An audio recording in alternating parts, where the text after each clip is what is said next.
और नंबर 2, मोदी सरकार गिराने की पटकथा दुबई में लिखी जा रही है अशोक चौधरी और तेजस्वी यादव के द्वारा।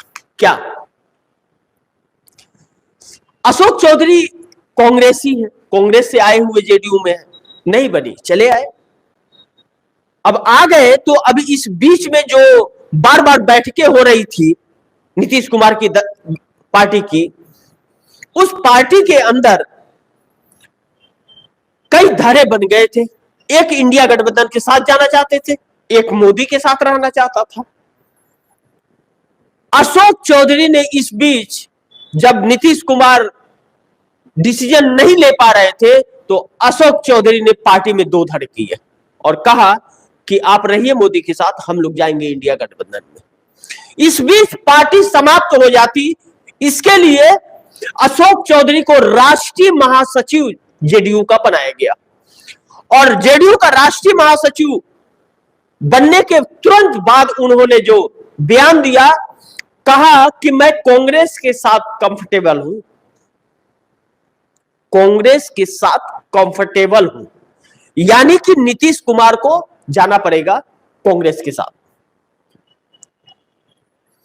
अगर पार्टी बचानी है तो, और नहीं तो पार्टी टूट जाएगी। यानी कि हर हाल में अब लोग नेता यह समझने लगे हैं कि अगर अब नहीं तो फिर कभी नहीं, क्योंकि जनता के मूड भी अब बदल रहे हैं और जनता भली बात ही समझ रही है और सोशल मीडिया वह हर खबरें देश की जनता के पास सामने उसके दरवाजे पर सच्चाई के साथ दस्तक दे रहा है।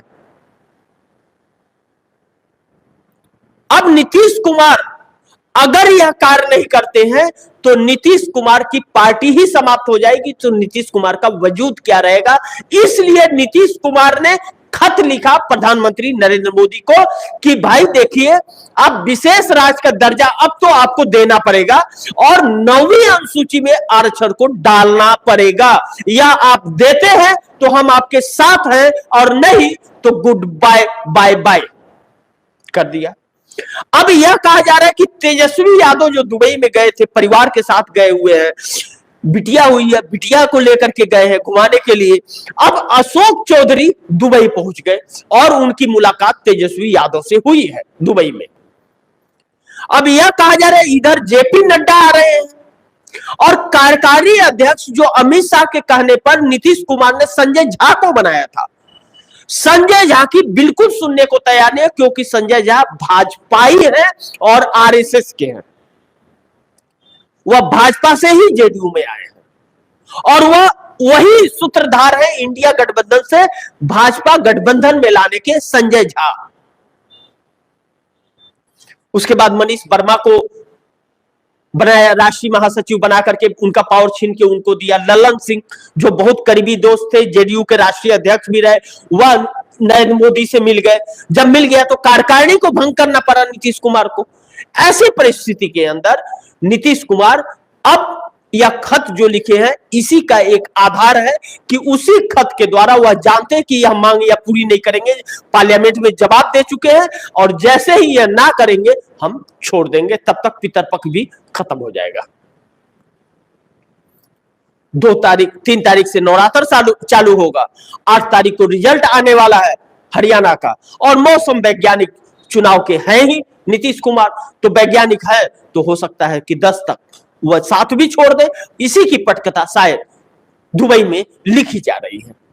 इस बीच नरेंद्र मोदी की मुश्किलें बहुत तेजी से बढ़ती जा रही है और हर तरफ से मुश्किलें, एक तरफ आरएसएस अड़ा हुआ है, इनकी राजनीति समाप्त कर रहा है, साफ कह दिया है कि आप छोड़ो प्रधानमंत्री कुर्सी, जाओ अपना घर, आपकी जरूरत अब नहीं है, हमें भाजपा को जिंदा करना है। अगर पार्टी के विचार और नीयत सही रहेगी तो 10 साल बाद भी पार्टी सत्ता में आ जाएगी, लेकिन अगर नरेंद्र मोदी का यह फार्मूला चला और यह नीति उनकी चली, यह सोच चली भाजपा के अंदर, तो भाजपा के साथ साथ आरएसएस भी समाप्त हो जाएगा। अब बगैर आरएसएस के भाजपा का कोई वजूद नहीं है और जेपी नड्डा ने कहा कि भाजपा की हमें जरूरत नहीं है। इन तथ्यों में बहुत बुरी तरह से नरेंद्र मोदी अमित शाह फंस गए। यह दोनों जानते हैं कि इन दोनों को इस तरीके से, मैं आप दर्शकों को कई शो में अपने कहता हूं कि बड़ी बेआबरू होकर के तेरे मैखाने से मैं निकला। मैंने आप दर्शकों को एक बार यह भी बताया था, याद कीजिए, कि इंडिया गठबंधन नरेंद्र मोदी को कुर्सी से उतारेगा भी और जेल में भी डालेगा।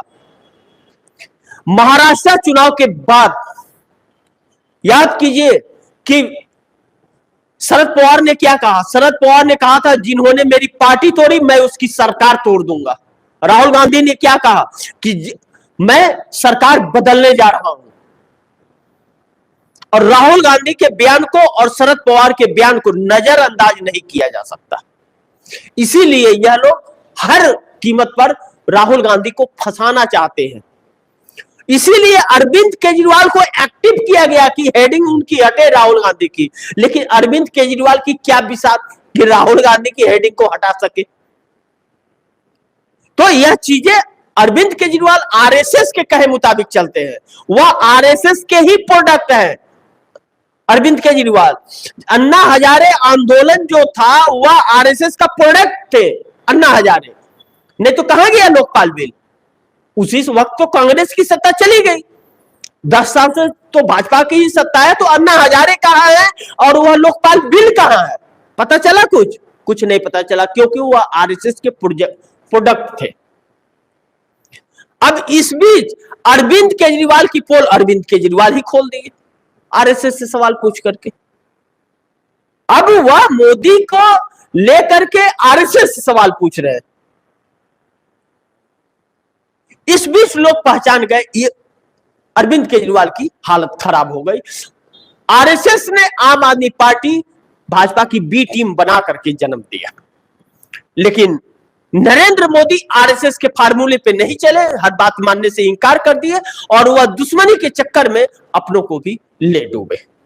अब वही बदनामी अब अरविंद केजरीवाल की भी हो गई। 100 करोड़